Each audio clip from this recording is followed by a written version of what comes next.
শুভরাত্রি বন্ধুরা, কেমন আছেন সবাই? সকলকে স্বাগত জানিয়ে আমি সুরভি আবার একবার হাজির হয়ে গেলাম আপনাদের মাঝে নতুন একটা ব্লগের সাথে।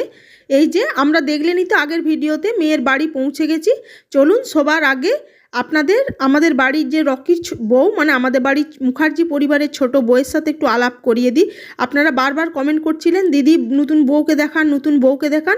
দেখুন তো এই নতুন বউকে আপনারা কেউ আগে দেখেছেন কি না। বাড়ি থেকে তো সেই কখন বেরিয়ে এসেছে দেখলেন। এই এত ঘন্টা জার্নি করার পর এই শীতের সন্ধ্যায় জানেন তো মনটা কেমন চা বা কফি খেতে ইচ্ছা করছিল। মানে চা বা কফি না খেলে মনে হচ্ছে যেন কিছু একটা বাদ পড়ে গেল। এই বিয়ে বাড়িটা টোটাল এনজয়টাই না হলে মিস হয়ে যাবে। চলুন সেই কারণে চা কফির সন্ধানে বেরিয়ে পড়েছি। এই যে দেখতে দেখতে স্টলে এসে পৌঁছে গেছি, কিন্তু এসে বড্ড নিরাশ হয়ে গেলাম জানেন। সেটা অবশ্য আমাদের কারণেই হলাম, কারণ এখানে থেকে তো ওনারা চা কফির ব্যবস্থা করেছে, কিন্তু আমাদের জন্য তো ব্ল্যাক কফি বা চিনি ছাড়া চায়ের কোনো ব্যবস্থা নেই। সেই কারণে আর চা খাওয়া হলো না, স্টলে কিছুই খাওয়া হলো না। কিন্তু মনটা বড় চায়ের জন্য একদম অবস্থা খারাপ হয়ে যাচ্ছিল। যাক, এখান থেকে স্টলে ভেজ পকোড়া নিয়ে নিলাম। কি করব, ভেজ পকোড়াই খেলাম। হয়তো গরম জলটা সাথে আনলে আমাদের ভালোই হতো, এখান থেকে কফি পাউডার নিয়ে আমাদের ব্ল্যাক কফিটা খাওয়া হয়ে যেত। কারণ নিজেদের দোষেই আমরা অভ্যাসটাকে খারাপ করেছি। আর ছিল ফুচকা, কারণ এত রাত্রিবেলা হয়ে গেছে, প্রায় অলরেডি এখন 11:30 বাজতে যাচ্ছে, এখন আর ওই কারণে ফুচকা খাইনি। ওই জাস্ট পকোড়াই 2-4টে খেলাম। তবে ওখান থেকে বেরিয়ে চলে আসলাম বিয়ের আসরে, কারণ ওই যে আপনাদেরকে আগের ভিডিওতেই বললাম যে আমরা লেটে এসে পৌঁছেছি, সেই কারণে বিয়ের আসর শুরু হয়ে গেছে। সেখানে পকোড়া খেয়ে চলুন বিয়ের আসর থেকে ঘুরতে এলাম আর কি। চলুন আপনারাও দেখুন এই যে এখানে এসে রকিকে কিভাবে বরণ করা হচ্ছে।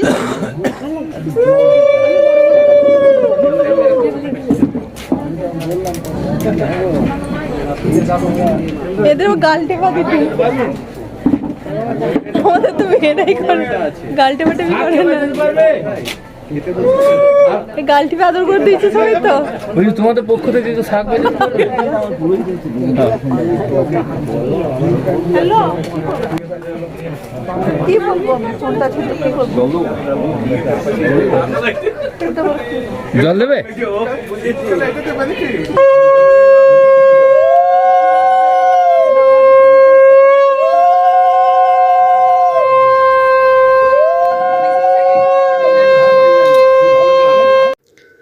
রাত্রি প্রায় 12:30 পেরিয়ে গেছে, তাই ওনারা বলছে যে চলুন আপনারা খেয়ে নেবেন চলুন। আর সেই কারণে আর এর থেকে বেশি লেট করে খেলেও শরীর অসুস্থ হয়ে যাবে, আমাদেরকেও আবার ওদিকে ফিরতে হবে। সেই কারণে চলে এসেছি খাবার জায়গায়, মেন কোর্সে। স্টলে তো কী খাওয়ানো ছিল সবই আপনাদের সাথে শেয়ার করলাম। চলুন মেন কোর্সে কী আছে সবটাই শেয়ার করছি আপনাদের সাথে। ওনাদের আপ্যায়ন তো ভীষণ ভালো লেগেছে। এই যে সবার প্রথমেই পড়ে গেল প্লেট, তারপরে মেনু কার্ড আর ওয়াটার বোতল। এবার মেনু কার্ডে কি আছে আপনারা দেখে নেন। সবার প্রথমেই পাতে পড়ে গেল স্যালাড, যার মধ্যে আছে গাজর, শসা, লেবু, আর তারপরে কাসুন্দি ভেজ কাটলেট। তারপরেই চলে এলো গরম গরম নান পুরি, আর সাথে ডাল মাখানি, আর তার সাথে ছিল মিক্স ভেজ, সাদা ভাত, আলু পোস্ত, বাসন্তী পোলাও, মটন, যারা মটন খায় না তাদের জন্য মাছ, চাটনি, আর 2 রকমের মিষ্টি ছিল, আর সাথে ছিল পান। মানে খাওয়া দাওয়া একদম দারুণ খাওয়া দাওয়া। আর সবচেয়ে একটা মজার ব্যাপার হয়েছে জানেন, এই মুখার্জি পরিবারের একটা ভীষণ মিল ঘটে গেছে। আমার বিয়েতে প্রথম আলু পোস্ত রান্না হয়েছিল বিয়ের অনুষ্ঠানে, মানে বিয়ের দিন। আমরা যেহেতু মেয়ের বাড়ি, সেহেতু আমাদের বিয়ের দিনই আয়োজন হয়েছিল আলু পোস্ত। আর এই যে রকির বিয়েতে, আমাদের ছোট ভাইয়ের বিয়েতে বিয়ের দিন মেয়ে বাড়ি থেকে আলু পোস্তর আয়োজন করা হয়েছিল। ও আপনাদেরকে তো দই বড়া ছিল, সেটা বলতেই ভুলে গেছি। মানে প্রচুর আয়োজন ছিল। মেনু কার্ডটা আমি হয়তো কিছু মিস করে থাকতে পারি, আপনারা দেখে নেবেন। তবে খাওয়া দাওয়া প্রত্যেকটাই ভীষণ ভালো ছিল, টেস্টি ছিল। কিন্তু অত রাত্রি হয়ে যাওয়ার কারণে আমরা খাওয়া দাওয়াও সেভাবে ঠিকমতো করতে পারিনি। আমি পারিনি, আমার পরিবারও পারেনি। চলুন, তবে আমি ওখানে জানেন তো মিষ্টি খেতে চাইছিলাম না, আমি যেহেতু মিষ্টি পছন্দ করি না, আপনারা তো আগেই জানেন। কিন্তু ওনারা আমাকে বললেন, একজন দাদা ছিলেন, তিনি বললেন আপনারা তো অন্য জায়গার মিষ্টি খেয়েছেন, কিন্তু বীরভূমের এই মিষ্টিটা খেয়ে দেখুন, ভীষণ টেস্টি লাগবে। ওটা ওনারা চিত্তরঞ্জন বলছিলেন, কিন্তু অনেকটাই ভাপা সন্দেশের মতো, মানে বয়েল যে সন্দেশগুলো হয় সেই রকম, কিন্তু খেতে এতটাই টেস্টি ছিল। মানে আমার ভীষণ ভালো লেগেছে জানেন, যেহেতু আমি মিষ্টি খাই না।